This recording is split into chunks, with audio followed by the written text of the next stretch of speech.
இந்த திராவிட மாடல் அரசு தான் மீண்டும் 2026 தொடர வேண்டும் என்று 21 மக்களுடைய பெரிய கோரிக்கையாக பணியோடு தெரிவித்துக் கொள்கிறேன். களம் தளபதி களம் தான், வேற ஒன்றும் கிடையாது. முத்துவேல் கருணாநிதி ஸ்டாலினுடைய களமா தவிர வேற எந்த களமும் கிடையாது. வேற யாராலும் எதுவுமே செய்ய முடியாது.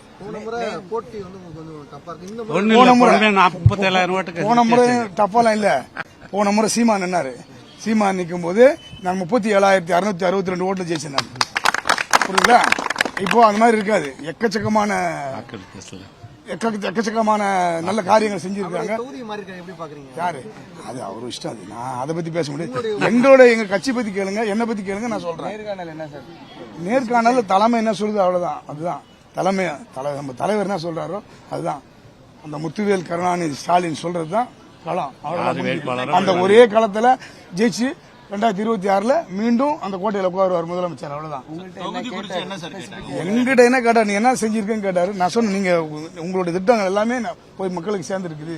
நம்ம சட்டமன்றத்தில் என்ன பேசணுமோ, எங்க ஊருக்கு என்னென்ன தேவைன்னு சொன்னோம், அத்தனையுமே கொடுத்துருக்காங்க. நான் சொன்னேன் இல்லையா, கலைமட்டும் அறிவியல் கல்லூரி, ஒரு பாலிடெக்னிக், ஒரு ITI, ஒரு பேருந்து நிலையம், பக்கத்தில் ரயில்வே சுரங்கப்பாலம். நான் சொன்ன மாதிரி 150 கோடி ரூபாயில சுரங்கப்பாலம் குசத்தலையாறு தூர்வாரி ஆழப்படுத்தினது. அந்த தூர்வாரத்துக்கு மட்டும் 40-30 கோடி ரூபாய் பண்ணி கொடுத்தாங்க. அது பக்கத்துல ஒரு வலைப்பெண்ணும் கூடம், மணலிலும் எல்லா திட்டமும் மணலில போட்டிங் கொண்டு வந்திருக்கிறோம். மருத்துவமனை கொண்டு வந்திருக்கோம். ஸ்கூலுக்கு இன்ஃப்ராஸ்ட்ரக்சர் மட்டுமே ஸ்கூலுக்கு மட்டும் 29 கோடி ரூபாய் செலவுல 21 கொடுத்திருக்கோம். யார் நிறுத்தினாலும் எதிர்த்து போட்டியிட யாரா இருந்தாலும் உதயசூரியன் தான் ஜெயிக்கும். புரியுதுங்களா? அதான் நான் சொன்னேன், முத்துவேல் கருணாநிதி ஸ்டாலின் தான் ஜெயிப்பாரு. வேற யாரும் ஜெயிக்க முடியாதாங்க. ஏன்னா அந்த அளவுக்கு இந்த மக்களுக்கு நல்ல திட்டத்தை கொண்டு வந்து சேர்த்த அரசு இந்த திராவிட மாடல் அரசு. இந்த திராவிட மாடல் அரசு தான் மீண்டும் வர வேண்டும் என்பது மக்களுடைய மிக மிக கோரிக்கையா இருக்குது. எதிர்த்து களம் காண அதிமுக சார்பில் சமூக வலைதளத்தோட அந்த தலைவர் நிக்கலா இருக்காங்க.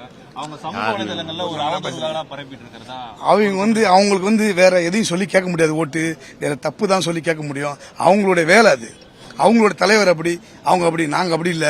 எங்க தலைவர் என்ன வழியிலோ அந்த வழியில தான் போக முடியும். எங்களுடைய இளம் தலைவர் இருக்காங்க, அவங்க பாத்துப்பாங்க எல்லாத்தையும். நாம பாத்துப்போம். அவங்க சொல்றதுன்னா அவங்க ஏதாவது உண்மையை சொன்னா பரவாயில்ல. அவங்க மாதிரி சுத்தமா இருக்கணும். அவங்க சொன்னா பரவாயில்ல. அவங்களுடைய என்னென்ன செஞ்சிருக்காங்கன்றது நாங்களும் சொல்லியிருக்கோம். அவங்க எத்தனை இடத்த மடக்கி என்னென்ன பண்ணி வச்சிருக்காங்கன்றது அது தேர்தல் அப்போ எல்லாத்தையுமே நாங்கள் கொடுக்குறோம். கலெக்டர் ஆபீஸ்ல லெட்டர் கொடுத்துருக்காங்க. அந்த பப்ளிக்கு அந்த நிலத்தை எல்லாம் எடுத்துக்கிட்டாங்க. அதெல்லாம் கொடுத்துருக்காங்க. அதெல்லாம் வரும்போது பாத்துக்கலாம்.